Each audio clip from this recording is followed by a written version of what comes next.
perjalanan potret selama 1 tahun belakangan ini ya barengan sama kita. Dan saya akan mereview dan juga ingin mengajak Anda untuk melihat kembali ya sudah seperti apa sih keseruan perjalanan potret selama 1 tahun ke belakang. Saya akan mengajak Anda dari Aceh ini nyebrang ya ke Pulau Nias.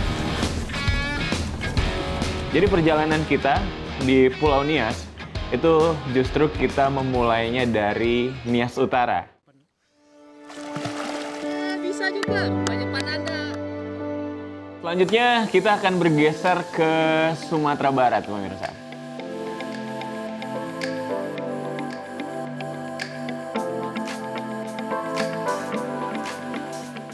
Hai pemirsa, di potret episode kali ini saya akan mengajak Anda untuk memutar kembali waktu ya, melihat perjalanan potret selama 1 tahun belakangan ini ya barengan sama kita.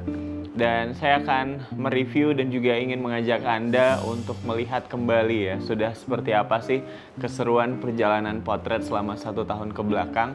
Dan kita akan pilihkan ya untuk Anda beberapa tempat-tempat yang mungkin ini sempat Anda lewatkan, namun juga sangat layak sekali untuk Anda kunjungi nanti di waktu yang tepat tentunya.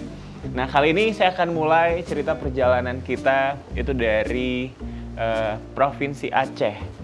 Nah, di mana waktu itu saya dan juga Muslim, kameramennya saya, ini sempat mengunjungi salah satu kabupaten yang mungkin bagi banyak orang, ini adalah tempat yang sangat tidak familiar untuk dijadikan sebagai sebuah destinasi atau tujuan wisata.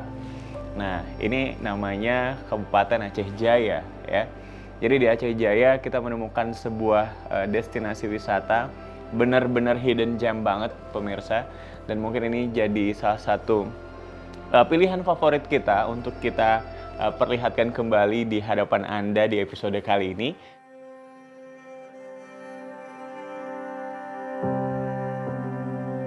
Hai pemirsa, senang rasanya dapat kembali mengajak Anda menjelajah keindahan bumi Nusantara Indonesia. Mengeksplorasi tanah Serambi Mekah yang memang tidak ada habisnya. Nah, ini lokasinya pertama sekali kita nyampe di Aceh Jaya, itu kita sampai di ibu kotanya Aceh Jaya itu sendiri ya. Nama kotanya Calang. Benar-benar sangat slow living sekali, benar-benar gimana ya, menenangkan, aktivitas masyarakatnya sangat tidak terlalu hiruk pikuk begitu. Jadi kota yang sangat tenang begitu, dan juga kota yang sangat nyaman untuk dikunjungi dengan teluk ataupun juga pesisir pantainya yang sangat memukau, indah sekali. Dan saya bisa pastikan belum banyak ya orang-orang yang datang ke sana untuk mengeksplor kawasan yang ada di Calang. Wah, hai pemirsa, kita ada di Pantai Panorama Calang dan sekarang kita akan explore salah satu pantai yang ada di sini barengan sama teman-teman kelompok sadar wisata yang udah nungguin kita. Yuk kita sapa. Halo, assalamualaikum. Selamat sore, Bang Rahmat ya. Wah, terima kasih banyak waktunya ini Mbak Mi. Mbak Vira. Nah itu ya pemirsa, jadi memang kota Calang ini punya landscape yang cukup unik dan menarik ya, karena agak membentuk seperti lingkaran ya Bang ya. Jadi ini kalau weekend banyak permintaan untuk orang yang mau keliling-keliling kali ya Bang? Kalau untuk weekend lebih yang ke atraksi Bang. Ya, hanya dengan Rp150.000 kita sudah bisa menyusuri pulau-pulau eksotis di sekitaran pantai ini. Dengan durasi sekitar 30 hingga 40 menit untuk kapasitas 4-5 orang.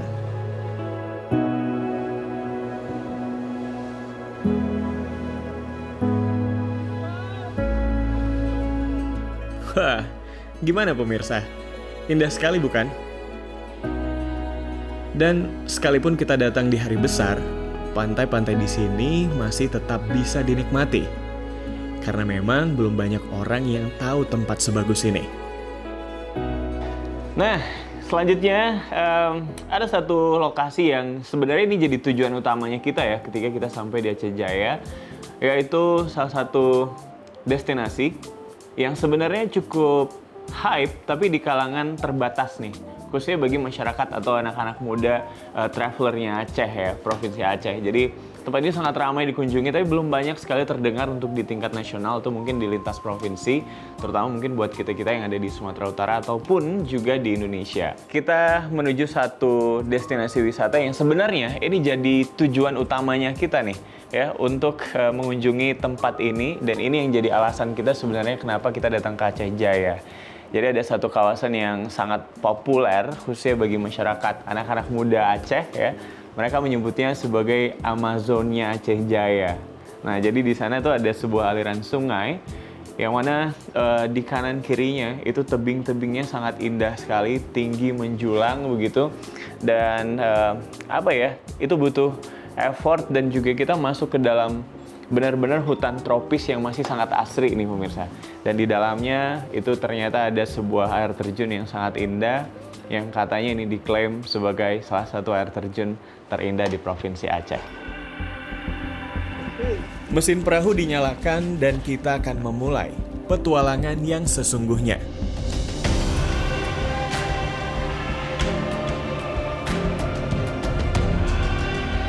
Oh ya, di trip kali ini kita juga bersama dengan wisatawan lainnya.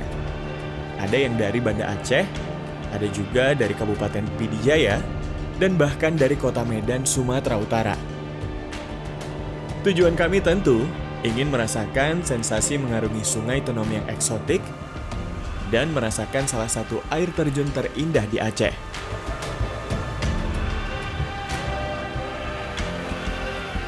Di perjalanan kita harus melewati medan yang cukup menantang, menerjang arus sungai yang cukup besar ke hulu, seperti ini pemirsa. Wah, cukup menegangkan ya. Ini benar-benar perjalanan yang luar biasa.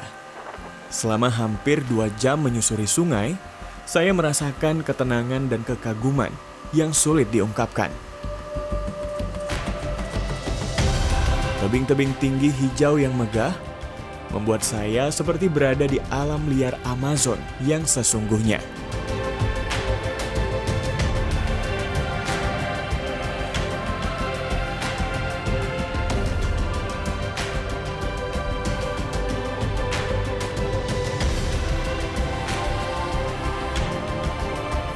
Nah, satu momen yang buat kita cukup berkesan adalah saat kita riding ya di menjajal jalanan yang ada di sepanjang Aceh Jaya menuju Aceh Besar, arahnya menuju kawasan Grute.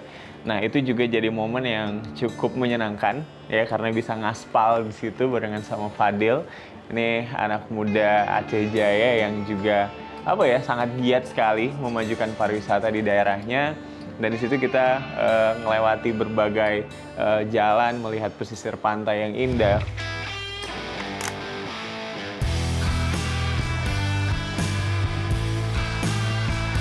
Oke, sudah siap?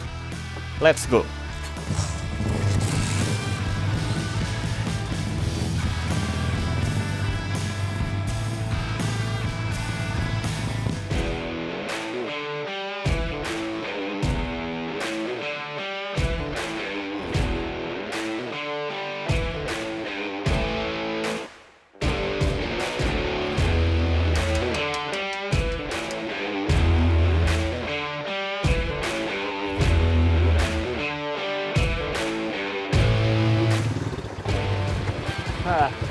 Seru ya jalanannya ya. Luar biasa. Pemirsa, itu ya perjalanan kita tadi sepanjang jalan kayak emang nggak konsentrasi bener-bener jalan, tapi karena ridingnya nyantai, pelan, kita juga bisa sambil nikmati panorama alamnya. Kita mau naik ke atas. Yaudah. Oke.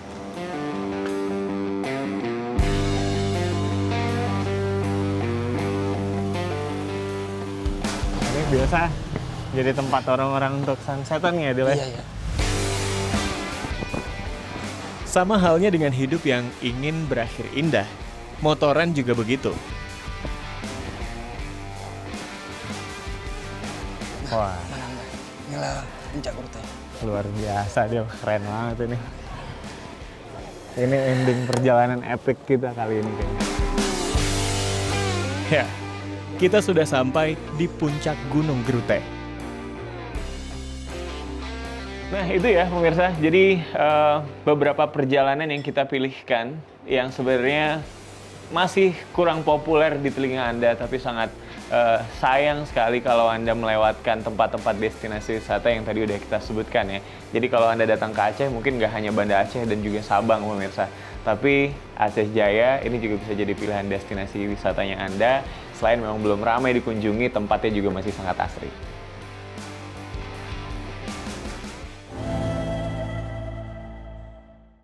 Nah, di segmen yang kali ini, pemirsa, saya akan mengajak Anda dari Aceh ini nyebrang ya ke Pulau Nias. Wah, senang ya rasanya Potret ini bisa hadir kembali di Pulau Nias setelah mungkin beberapa tahun lalu ya.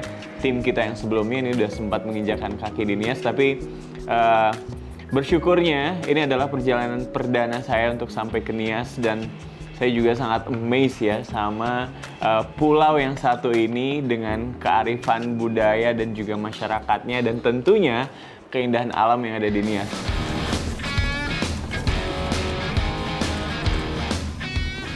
Jadi perjalanan kita di Pulau Nias itu justru kita memulainya dari Nias Utara ya. Nah, ada apa di Nias Utara? Ternyata ada banyak sekali hal menarik yang mungkin ini sangat jarang sekali terdengar di telinga Anda tentang berbagai tempat-tempat ataupun juga destinasi wisata yang ada di Nias Utara. Nah, kali ini saya akan coba pilihkan ya perjalanan yang sangat mengesankan buat kita selama kita ada di Nias Utara, utamanya saat kita mengunjungi Laut Matinya Indonesia yang ada di Nias Utara. Namanya Tureloto. Nah, jadi begitu kita sampai di Tureloto, ternyata ini emang beyond ya, di luar ekspektasi. Ini tempat sangat indah sekali, gradasi lautnya juga sangat memukau. Sedikit berbeda ya vibes-nya ketika misalnya kita sampai di laut-laut yang ada di pulau-pulau di Indonesia.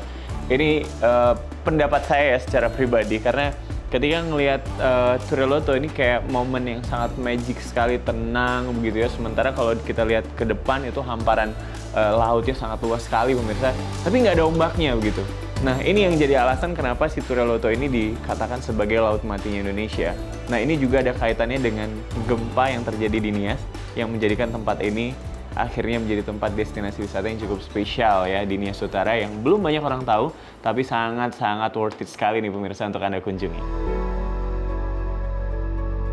Laut birunya menenangkan dan kejernihan airnya sulit dipercaya. Menakjubkan. Seperti yang Anda lihat tadi ya, sepanjang pesisir pantai Tureloto, airnya sangat tenang, hampir tidak ada ombak. Dan kita sudah sampai di pagar laut alami yang oleh masyarakat setempat ini diberi nama Pulau Cinta. Ya, pemirsa, kita udah sampai di pulau. Kalau yang ini tuh masyarakat sini tuh bilangnya Pulau Cinta ya. Kita mau lihat, di cuma ada pasir doang di tengah-tengah laut seperti ini. Ya, kita lihat keindahannya. Menurut beberapa penelitian yang udah pernah dilakukan di Tureloto, ini kadar garam yang ada di Laut Mati ini mencapai 9 kali lipat lebih tinggi daripada kadar garam lautan pada umumnya. Jadi kalau misalnya kadar garam di laut biasanya itu hanya di kisaran 3,5%, tapi di Tureloto ini 9 kali lipat lebih tinggi, yaitu mencapai 33,7% nih pemirsa kandungan garamnya. Jadi sangat tinggi sekali, dan ini ya yang menyebabkan akhirnya kita itu bisa dengan sangat mudah atau gampang sekali ini bisa mengapung ya di atas permukaan laut yang ada di Tureloto ini. Buka kakinya, iya, rileks saja, tarik napas di dada. Weh, bisa juga, rupanya Pananda. Amazing ya, luar biasa kaya nih Indonesia. Ya, pemirsa, jadi emang beneran bisa ngapung kayak gini ya.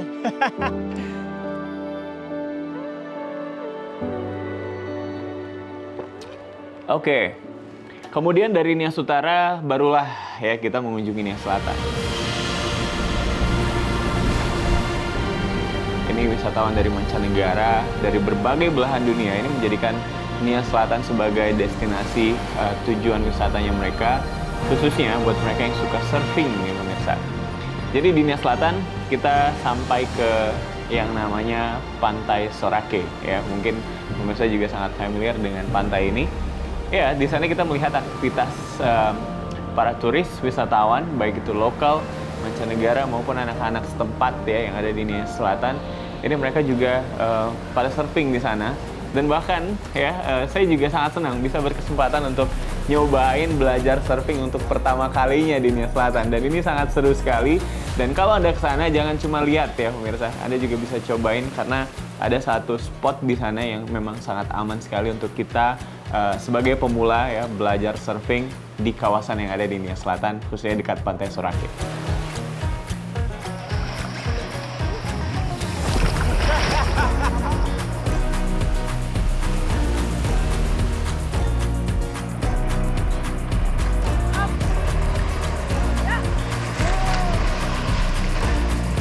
Ya, kalau tadi kita udah ke tempat yang sangat populer ya di Nia Selatan, tapi itu mungkin khusus untuk alam dan juga mass tourism ya. Kali ini saya mau mengajak Anda untuk flashback ya ke masa lalu, di mana di satu desa ini sebuah kebudayaan, sebuah cerita, sebuah kearifan ini masih dijaga secara utuh oleh masyarakatnya yang ada di Bau Matoluo nih pemirsa. Dan bahkan desa ini menjadi ikon di beberapa flyer-flyer kalau misalnya Anda melihat Visit Indonesia misalnya begitu ya. Dan ada satu atraksi budaya yang sampai hari ini masih terjaga, yaitu tradisi lompat batu. Yang mungkin Anda juga pernah melihat ya, kalau mungkin Anda generasi seumuran saya, itu Anda bisa melihatnya itu di uang Rp1.000 ya. Itu uang yang paling sering singgah di kantongnya kita dulu waktu zaman-zaman sekolah. Itu namanya fahombo atau lompat batu, pemirsa. Nah, di situ kita akhirnya tahu banyak hal, tahu beberapa fakta dan juga bahkan mitos-mitos yang menarik. Dan ini salah satu perjalanan yang sangat spesial juga buat kita.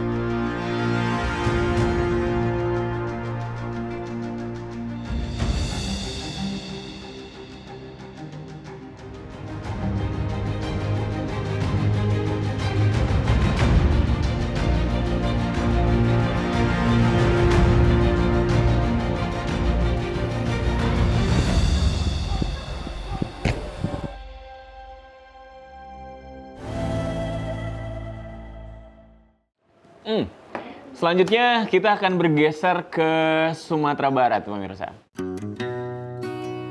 Jadi memang Sumatera Barat ini bukan destinasi yang yang langka ya buat kita gitu. Jadi ini tempat yang memang tim potret sendiri ini berkali-kali datang ke Sumatera Barat karena memang ada banyak sekali potensi wisata yang ditawarkan. Nah, kali ini saya mau ngajakin Anda ke salah satu pesisir yang sangat eksotik sekali ya pemirsa, mengunjungi beberapa pulau-pulau yang kayaknya ini juga jadi salah satu destinasi wisata yang wajib Anda kunjungi kalau Anda datang ke pesisir selatan ataupun juga datang ke Kota Padang. Seru banget pastinya, Pak. Jernih sekali airnya. Iya. Nah, di perjalanan kali ini saya ditemenin sama salah seorang anak muda Sumatera Barat ya, yang memang dia ini punya ketertarikan dan juga minat terhadap pariwisata yang cukup tinggi.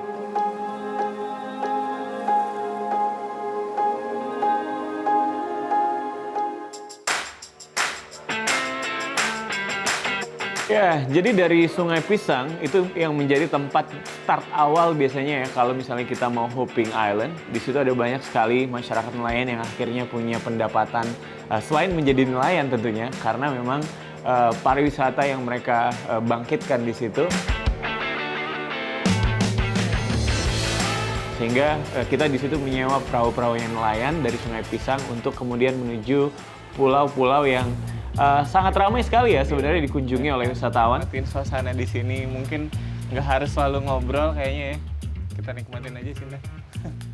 Sumatera Barat ternyata tidak hanya tentang destinasi wisatanya yang sangat indah dan memukau ya pemirsa, tapi juga keramah tamahan masyarakatnya itu juga sangat tercermin selalu kita dapatkan di setiap perjalanan kita saat kita mengunjungi berbagai daerah di Sumatera Barat.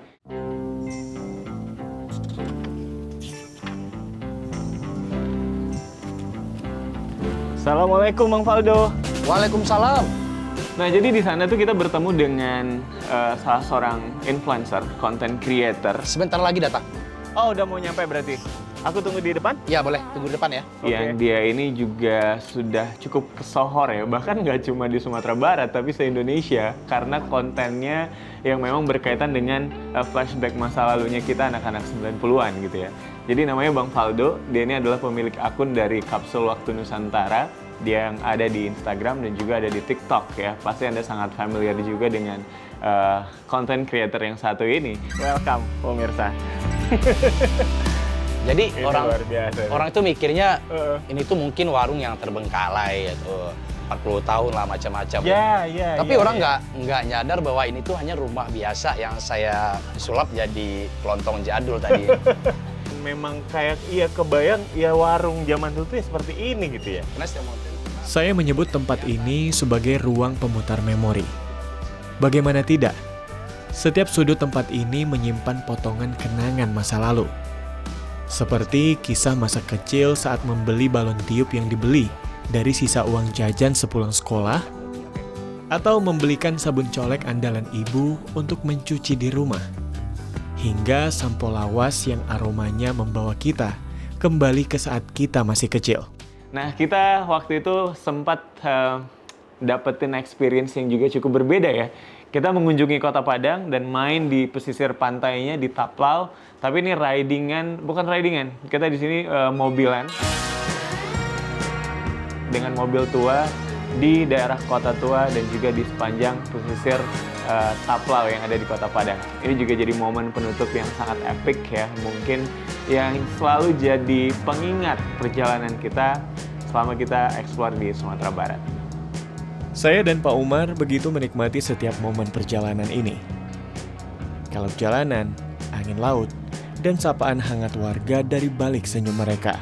Jadi emang seseru itu ya Pak Umar? Sore-sore kita keliling di pinggir Taplau ya kalau di sini. Iya, di pinggir Taplau ya. Luar biasa. Tempat nongkrongnya anak muda-mudi ya. Iya. Ayo Pak Umar. Nah, itu dia ya pemirsa, perjalanan-perjalanan seru potret selama 1 tahun ke belakang yang sangat menarik sekali untuk Anda jadikan referensi ya, untuk Anda bisa berwisata ke Indonesia karena memang ada banyak sekali alasan ya untuk kita bisa mengunjungi tempat-tempat yang hanya di Indonesia aja, jadi nggak perlu keluar jauh-jauh keluar negeri ya. Karena di Indonesia ini sudah menyediakan banyak sekali destinasi wisata yang sangat menarik dan juga sangat indah pemirsa. Kalau gitu sampai ketemu lagi nanti di perjalanan kita berikutnya. Jangan lupa tonton terus Potret Dai TV dan juga kunjungi ya channel YouTube-nya kita di Potret Dai TV. Jangan lupa juga untuk subscribe, like, dan juga komen.